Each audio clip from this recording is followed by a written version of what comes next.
ಐವಾನ್ ಡಿಸೂಜಾ ಅವರ ಬಂಧನಕ್ಕೆ ಬಿಜೆಪಿ ಆಗ್ರಹಿಸಿದೆ. ಯಾವಾಗ ಐವಾನ್ ಡಿಸೂಜಾ ಅವರು ಈ ರೀತಿ ಹೇಳಿಕೆಯನ್ನ ನೀಡಿದ್ರು, ಇದು ದೇಶದ್ರೋಹಿ ಹೇಳಿಕೆ. ತಕ್ಷಣಕ್ಕೆ ಐವಾನ್ ಡಿಸೂಜಾ ಅವರನ್ನ ಬಂಧಿಸಬೇಕು. ಕಾನೂನು ಸುವ್ಯವಸ್ಥೆಯನ್ನ ಹದಗೆಡಿಸುವ ರೀತಿಯಲ್ಲಿ ಹೇಳಿಕೆಯನ್ನ ನೀಡ್ತಾ ಇದ್ದಾರೆ.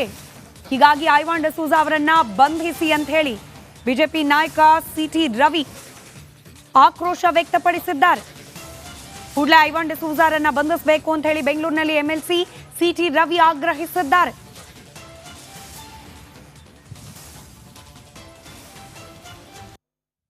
ಪ್ರತಿಭಟನೆ ಮಾಡುವಂತ ಸಂದರ್ಭದಲ್ಲಿ ಬಾಂಗ್ಲಾದೇಶದ ಮಾದರಿಯಲ್ಲಿ ನಾವು ಪ್ರತಿಭಟನೆ ಮಾಡ್ತೀವಿ. ರಾಜಭವನದಲ್ಲಿ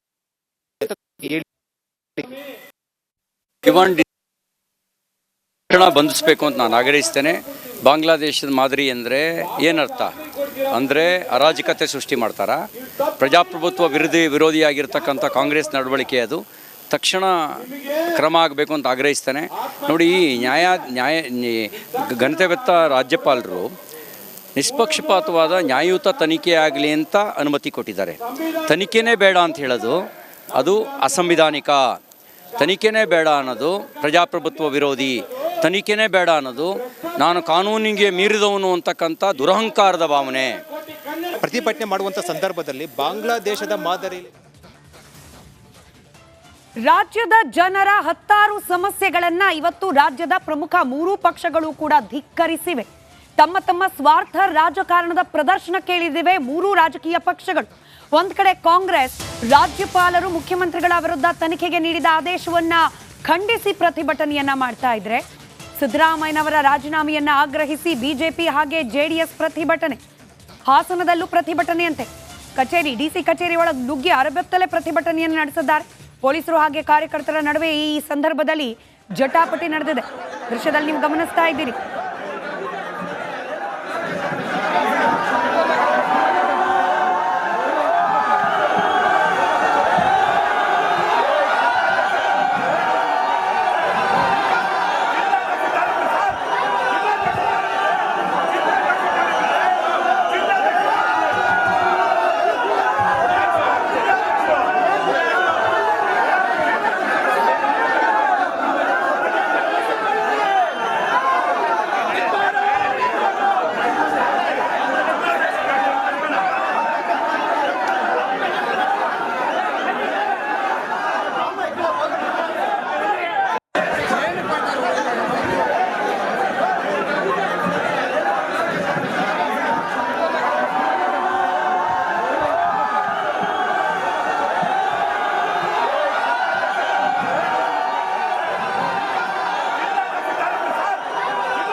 ಹಾಸನದ ಡಿಸಿ ಕಚೇರಿ ಮುತ್ತಿಗೆಗೆ ಯತ್ನ ಮಾಡಲಾಗಿದೆ. ಕಾಂಗ್ರೆಸ್ನ ಕಾರ್ಯಕರ್ತರು ಪ್ರತಿಭಟನೆ ನಡೆಸುವ ಸಂದರ್ಭದಲ್ಲಿ ಅರೆಬೆತ್ತಲಾಗಿ ಡಿಸಿ ಕಚೇರಿಯ ಮುಂಭಾಗದಲ್ಲಿ ಪ್ರತಿಭಟನೆಯನ್ನ ಮಾಡಿದ್ದಾರೆ. ಅದರ ದೃಶ್ಯವನ್ನ ಗಮನಿಸ್ತಾ ಇದ್ದೀರಿ. ಹಾಸನದ ಡಿಸಿ ಕಚೇರಿ ಮುಂಭಾಗದಲ್ಲಿ ಯಾವ ರೀತಿ ಇದೆ ವಾತಾವರಣ ಗಮನಿಸಬೇಕು. ವಿರೋಧ ಪಕ್ಷದವರೆಲ್ಲ ಪ್ರತಿಭಟನೆ ಮಾಡ್ತಾ ಇರೋದು ಆಡಳಿತಾರೂಢ ಕಾಂಗ್ರೆಸ್ ಪಕ್ಷದ ಸದಸ್ಯರು, ಆಡಳಿತಾರೂಢ ಕಾಂಗ್ರೆಸ್ ಪಕ್ಷದ ಕಾರ್ಯಕರ್ತರು, ನಾಯಕರು ಡಿಸಿ ಕಚೇರಿಯನ್ನ ಮುತ್ತಿಗೆ ಹಾಕುವ ಪ್ರಯತ್ನವನ್ನ ಮಾಡ್ತಾ ಇದ್ದಾರೆ. ಆಡಳಿತ ಯಂತ್ರ ಡಿಸಿ ಕಚೇರಿ ಎಫೆಕ್ಟ್ ಆದ್ರೆ ಯಾವ ಮಟ್ಟಕ್ಕೆ ಎಫೆಕ್ಟ್ ಆಗುತ್ತೆ ಅನ್ನೋದ್ರ ಪರಿಜ್ಞಾನ ವಿರೋಧ ಪಕ್ಷಕ್ಕಿಂತ ಹೆಚ್ಚಾಗಿ ಆಡಳಿತ ಪಕ್ಷಕ್ಕಿರಬೇಕು. ಡಿಸಿ ಕಚೇರಿಯಲ್ಲಿ ಪ್ರತಿನಿತ್ಯ ತಮ್ಮ ಕೆಲಸ ಕಾರ್ಯಗಳನ್ನ ನೆರವೇರಿಸಿಕೊಳ್ಳಿಕ್ಕೆ ಅಂತ ಹೇಳಿ ದೂರ ದೂರದ ಹಳ್ಳಿಯಿಂದ ಬರ್ತಾರೆ ಜನ. ದಿನಗಟ್ಟಲೆ ಕಾದ್ರೂ ಕೂಡ ಕೆಲಸ ಆಗೋಲ್ಲ. ಅಂಥದ್ರಲ್ಲಿ ಡಿಸಿ ಕಚೇರಿಯಲ್ಲಿ ಕೆಲಸ ಕಾರ್ಯಗಳಾಗದೇ ಇರೋ ರೀತಿಯಲ್ಲಿ ಅಡ್ಡಿ ಉಂಟುಪಡಿಸಿ ಡಿಸಿ ಕಚೇರಿಗೆ ಮುತ್ತಿಗೆಯನ್ನ ಹಾಕಿ ಪ್ರತಿಭಟನೆಯನ್ನ ನಡೆಸ್ತಾ ಇದ್ದಾರೆ ಆಡಳಿತಾರೂಢ ಕಾಂಗ್ರೆಸ್ ಪಕ್ಷದ ನಾಯಕರು ಕಾರ್ಯಕರ್ತರು ದೃಶ್ಯದಲ್ಲಿ ಗಮನಿಸ್ತಾ ಇದ್ದೀರಿ. ಡಿಸಿ ಕಚೇರಿ ಒಳಗೆ ನುಗ್ಗಿ ಪ್ರತಿಭಟನೆ ಮಾಡಿದ್ದಾರೆ. ಐವಾನ್ ಡಿಸೂಜಾ ಅವರಿಂದ ಏನಾದರೂ ಇನ್ಫ್ಲೂಯೆನ್ಸ್ ಆಗ್ಬಿಟ್ರ ಹಾಸನದಲ್ಲಿ ಗೊತ್ತಿಲ್ಲ. ಅಲ್ಲಿ ರಾಜಭವನದ ಒಳಗೆ ನುಗ್ತೀವಿ ಅಂದ್ರೆ ಇಲ್ಲಿ ಹಾಸನದ ಡಿಸಿ ಕಚೇರಿ ಒಳಗೆ ನುಗ್ತಿದ್ದಾರೆ. ಹೈಕೋರ್ಟ್ನಲ್ಲಿ ಅರ್ಜಿ ವಿಚಾರಣೆ ಬಳಿಕ ಮುಖ್ಯಮಂತ್ರಿಗಳು ರಿಯಾಕ್ಟ್ ಮಾಡ್ತಾರಂತೆ. ಹೈಕೋರ್ಟ್ನಲ್ಲಿ ನಾವು ಅರ್ಜಿ ಸಲ್ಲಿಸಿದ್ದೇವೆ, ರಿಟ್ ಅರ್ಜಿ. ಗಂಭೀರವಾದ ತಪ್ಪು ನಾನೇನು ಮಾಡಿಲ್ಲ. ತಪ್ಪಲ್ಲಿ ಗಂಭೀರವಾದ್ದು, ಲೈಟ್ ಗಂಭೀರವಾದ್ದು, ಲೈಟರ್ ಗಂಭೀರ, ಹಿಂಗೆ ಕ್ಯಾಟಗರಿ ಇದೆಯಾ ಗೊತ್ತಿಲ್ಲ. ಗಂಭೀರವಾದ ತಪ್ಪನ್ನು ನಾನು ಮಾಡಿಲ್ಲ ಅಂತ ಹೇಳಿ ಸಿದ್ದರಾಮಯ್ಯ ಹೇಳಿದ್ದಾರಂತೆ. ಹೈಕೋರ್ಟ್ನಲ್ಲಿ ಇವತ್ತು ರಿಟ್ ಅರ್ಜಿ ವಿಚಾರಣೆ ಇದೆ. ಅದಾದ ಮೇಲೆ ರಿಯಾಕ್ಟ್ ಮಾಡ್ತೇನೆ ಅಂತ ಹೇಳಿ ಮಾತನಾಡಿದ್ದಾರೆ ಮುಖ್ಯಮಂತ್ರಿಗಳು. ಸೊ ನಾನು ನಮ್ಮ ರಾಜಕೀಯ ಜೀವನ ತೆರೆದ ಪುಸ್ತಕ ಇದ್ದಾಗೆ ಈ ರಾಜ್ಯದ ಜನರಿಗೆ ಗೊತ್ತಿದೆ. ನಾನು ಯಾವುದೇ ತಪ್ಪು ಮಾಡಿಲ್ಲ ಅಂತೇಳಿ, ಮಾಡಿಲ್ಲ, ಮಾಡೋದು ಇಲ್ಲ. ಇವತ್ತು ಈ ರಾಜಭವನವನ್ನು ಉಪಯೋಗಿಸ್ಕೊಂಡು ಬಿಜೆಪಿಯವರು, JDSನವರು, ಕೇಂದ್ರ ಸರ್ಕಾರ ಕಾನೂನು ಕುಣಿಕೆಯಿಂದ ತಪ್ಪಿಸ್ಕೊಂಡು ಹೋಗೋದಕ್ಕೆ ಸಾಧ್ಯ ಇಲ್ಲ. ಏನು ತಪ್ಪುಗಳನ್ನು ಮಾಡಿದ್ದಾರೆ, ಹಗರಣದಲ್ಲಿ ತಗಲಾಕೊಂಡಿದ್ದಾರೆ. ಇವತ್ತಲ್ಲ ನಾಳೆ ಮುಖ್ಯಮಂತ್ರಿಗಳು ರಾಜೀನಾಮೆ ಕೊಡಲೇಬೇಕಾಗ್ತದೆ, ಸಿದ್ದರಾಮಯ್ಯವರು ರಾಜೀನಾಮೆ ಕೊಡಲೇಬೇಕಾಗ್ತದೆ. ಏನು ಅಂತಿಮ ಹೋರಾಟ ಇವತ್ತೇನೋ ದೆಹಲಿಯಿಂದ ವಕೀಲರನ್ನು ಕರೆಸಿ ಹೋರಾಟವನ್ನು ಮಾಡ್ತಕ್ಕಂಥ ಪ್ರಯತ್ನವನ್ನು ಮಾಡ್ತಾ ಇದ್ದಾರೆ. ಅದರಲ್ಲಿ ಅವರು ಯಶಸ್ಸು ಕಾಣೋದಕ್ಕೆ ಸಾಧ್ಯನೇ ಇಲ್ಲ, ಯಶಸ್ಸು ಸಿಗೋದಕ್ಕೆ ಸಾಧ್ಯನೇ ಇಲ್ಲ. 100ಕ್ಕೆ 100 ಮುಖ್ಯಮಂತ್ರಿ ಸಿದ್ದರಾಮಯ್ಯ ರಾಜೀನಾಮೆ ಕೊಡಲೇಬೇಕು. ಹಗರಣಗಳನ್ನ ಕೂಡ ತೆಗಿತೀವಿ ಅಂತ ಹೇಳ್ತಾರೆ. ಒಂದ್ ಕಡೆ ಪೋಕ್ಸೋ ಸೇರಿದಂತೆ ಎಲ್ಲ ಬಿಜೆಪಿ ಒಂದು ತಿಂಗಳಿಂದ ಕತೆಗಳು ಕೇಳ್ತಾ ಇದ್ದೇವೆ ರೀ. ನಾವು ಸ್ವಾಗತ ಮಾಡಿದ್ದೀವಲ್ಲ, ಯಾವ್ಯಾವ ಕೇಸ್ಗಳಿದೆ ಎಲ್ಲವೂ ಕೂಡ ತೆಗೀರಿ, ಅದನ್ನು ಎದುರಿಸೋಕ್ಕೆ ಸಿದ್ಧರಿದ್ದೇವೆ.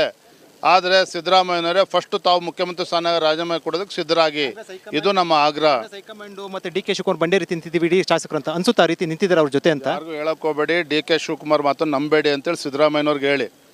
ಅವ್ರು ಎಷ್ಟು ಗಟ್ಟಿಯಾಗಿ ಸಿದ್ದರಾಮಯ್ಯನವ್ರು ಪರವಾಗಿ ನಿಲ್ತಾರೆ, ಅಷ್ಟೇ ಜೋರಾಗಿ ಚಾಕುನು ಕೂಡ ಹಾಕ್ತಾರೆ. ಅದು ಸಿದ್ದರಾಮಯ್ಯನವ್ರು ಕೂಡ ಗೊತ್ತಿದೆ. ಐವಾನ್ ಡಿಸೋಜಾ ಒಂದು ಮಾತಾಡಿದ್ದಾರೆ, ಬಾಂಗ್ಲಾ ಮಾದರಿಯಲ್ಲಿ ರಾಜಭವನಕ್ಕೆ ದಾಳಿ ಇಡ್ತೀವಿ ಅಂತ ಹೇಳಿದ್ದಾರೆ. ದೇಶದ್ರೋಹದ ರೀತಿ ದೇಶದ್ರೋಹದ ಹೇಳಿಕೆಗಳು ನೋಡ್ತಾರೆ, ಅವ್ರನ್ನ ಫಸ್ಟ್ ಒದ್ದು ಒಳಗೆ ಹಾಕಬೇಕು. ಉಳಿದಿದ್ದು ಸರಿ ಹೋಗ್ತದೆ ಎಲ್ಲವೂ ಕೂಡ. ಇದು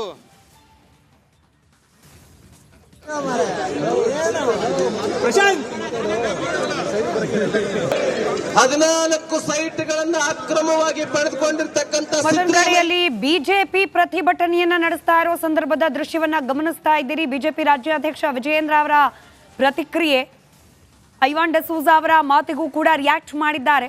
ದೇಶದ್ರೋಹದ ಹೇಳಿಕೆಯನ್ನ ನೀಡುವವರನ್ನ ಮೊದಲು ಒಳಗೆ ಹಾಕಬೇಕು, ಆಗೆಲ್ಲ ಪರಿಸ್ಥಿತಿ ಸರಿ ಹೋಗುತ್ತೆ ಅಂತ ಹೇಳಿ. ಒಟ್ಟಾರೆ ಇವತ್ತಿನ ಬಿಜೆಪಿ ಹಾಗೆ JDSನ ಪ್ರತಿಭಟನೆಯ ಮೂಲ ಉದ್ದೇಶ ಮುಖ್ಯಮಂತ್ರಿ ಗಾದಿಯಿಂದ ಸಿದ್ದರಾಮಯ್ಯನವರು ಕೆಳಗಿಳಿಬೇಕು, ರಾಜೀನಾಮೆಯನ್ನ ನೀಡಬೇಕು ಅಂತ ಆಗ್ರಹಿಸಿ ನಡೆಸಲಾಗ್ತಾ ಇರುವ ಪ್ರತಿಭಟನೆ. ನಾಗಲೇ ಹೇಳಿದ ಹಾಗೆ 3 ರಾಜಕೀಯ ಪಕ್ಷಗಳಿಗೂ ಕೂಡ ಇವತ್ತು ಇಡೀ ದಿನ ರಾಜ್ಯದಲ್ಲಿ ಯಾರು ಸತ್ರು